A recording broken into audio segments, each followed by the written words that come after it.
لاعب متألق جدا، ويعني حماسي جدا، وبيخلص، بيتفانى في اللعب.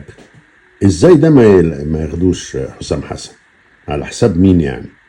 يعني في مركزه يعني مين احسن؟ ما اعرفش. انا الاسئله دي انا ما اعرفش اجاوب عليها خالص، لان انا شفته. هو مش زملكاوي ولا حاجه، ولا في نادي الزمالك، هو في بيراميدز. بس شفته في كذا ماتش لبيراميدز، وقبل كده كان اظن مع سيراميكا. لعيب ممتاز، لعيب رهيب، بالذات مع المنتخب. هيدي يعني مجهود، وهيعمل فرق كبير جدا في الماتشات الكبيرة، مش الماتشات الهايفة اللي حصلت يعني.